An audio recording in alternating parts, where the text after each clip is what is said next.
Hi, my name is Simone, and I'm the Zen Mommy, and I help people with their spiritual awakening and the healing of the mind, body, and soul.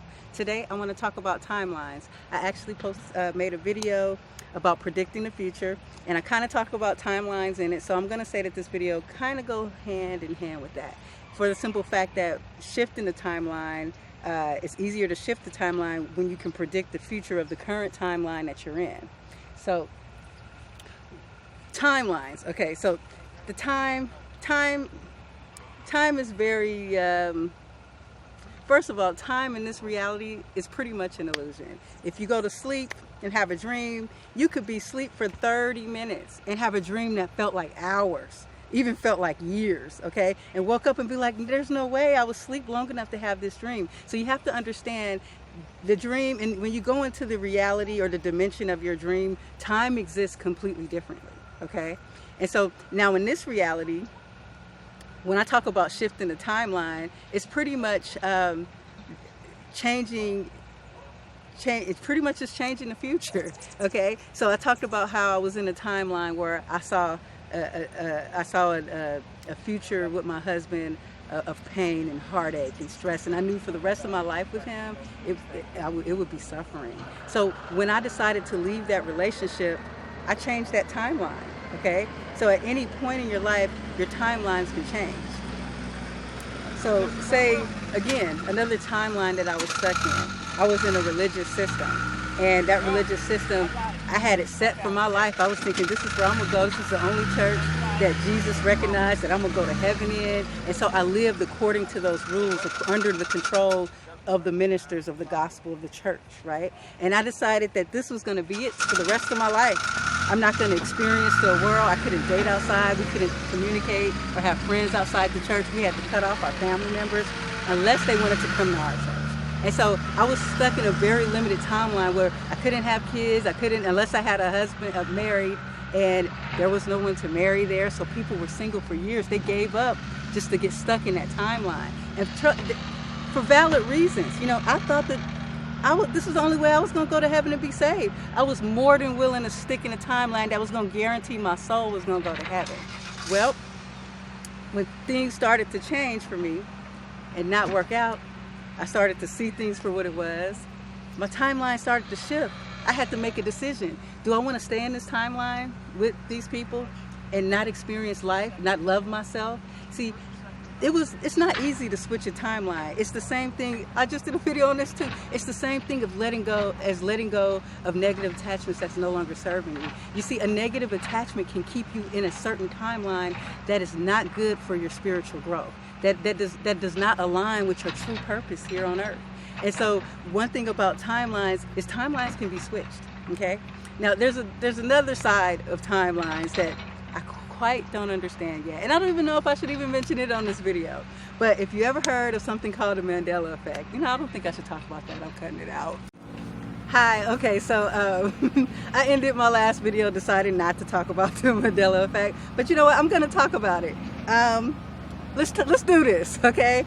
Okay, so the Mandela effect. If you've never heard of Mandela effect, the reason why I didn't want to talk about it, because the first time I heard about the Mandela effect after my awakening, it drove me crazy, okay? I was like, oh, okay. And that's when I realized now, no matter what you hear from all of these, there's so much, okay? There's so much to learn. And you can be tossed by every wind of doctrine, okay?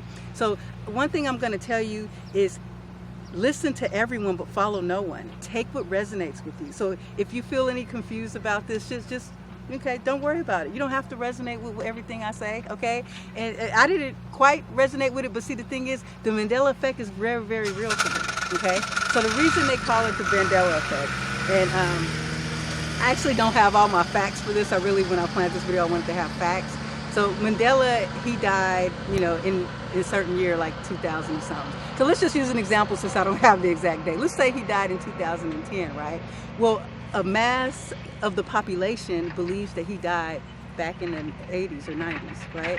And they're like, wait, I thought he was dead already, okay? And so that was one, okay, so basically the Mandela effect is when a group of people remembers a certain event a certain way, okay? So let's use some other examples that you might more resonate with.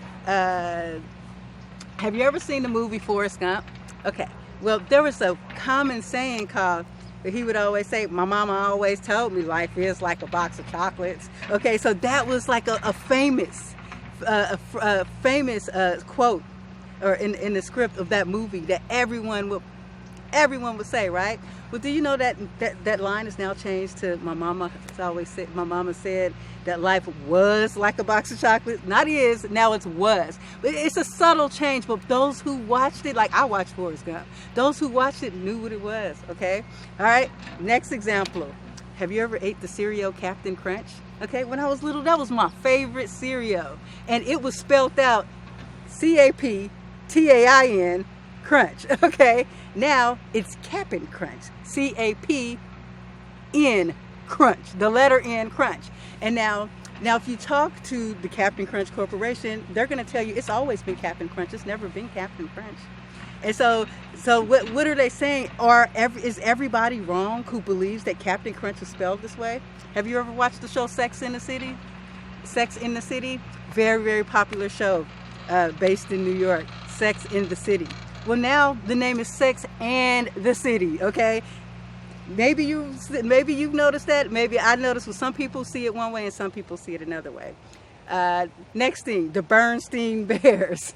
Bernstein Bears is a popular one. That one's changed the title from Steen to Stain. So it's now Bernstein Bears, but it was the Bernstein Bears. And if you watched that when you was little, you would know. And they're even saying, like, if you look these movies up, if you go rent this movie right now, if you go rent Forrest Gump, it's going to say life was like a box of chocolates. If you look on your TV or on your look on Netflix or whatever, if you want to watch Sex in the City, it's going to say Sex and the City. Even the logo says Sex in the City, okay? Skechers, it's a shoe brand. It's now spelled without a T in it. It had a T in it before. Febreze. I used to use me some Febreze. They can't tell me Febreze. It's now spelled with one E. Febreze, Fabreze.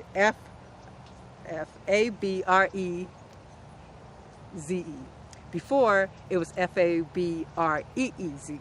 But now Febreze is one, Febreze has one E in it. And you know, I even went to the Febreze Facebook page and I saw that people were saying, well, you know, when did y'all change the name? And the company saying, it's always been Febreze, okay? And so these things are happening, all right? And this is what makes this timeline real. I don't understand why it's happening, but from my understanding, it does have something to do with a timeline shift, because a group of us remember it. I remember Captain Crunch as Captain Crunch, okay? Oscar Mayer, M-E-Y-E-R. It's now Oscar Mayer, M-A-Y-E-R. Now, a group of people sees it as Oscar Mayer, okay? The other group sees it as Oscar Mayer. So what does this mean, okay? Is reality falling apart? You know, it kind of shows me, it gives me proof of the illusion that we're actually in. You know, this tree, which I can feel, okay? This body, which is solid, okay? Time, which we go by 24 hours a day, right? All an illusion when you really start to awaken, when you really start to see this reality, you realize we're a spiritual being. We're having an earthly experience. This body is a vehicle, okay? There's so much spiritual in this realm and everything around us that you can get so caught up in an unawakened life with the collective conscious and just really see, like, oh yeah, it was Oscar Mayer, you know, but you start to awaken and you start to notice things. See, these have to do with the timelines that we're in. And I can't give you the answer. And I've even looked for answers as to why, and most people say it has something to do with the timelines. So I just wanted to tell you, this timeline stuff is real. You can change your future, you can change your reality. You can manifest your reality, you can create your desires. So one thing, like I said in my timeline, my predicting future video, just peer off into your own particular future at your current life that you're living. Do you see, if you stayed the same way, would you be happy? Because know this, that you're the one that's in control of this. You can easily shift out that timeline and choose a different timeline. Okay, so thank you for watching. Peace and love. Namaste.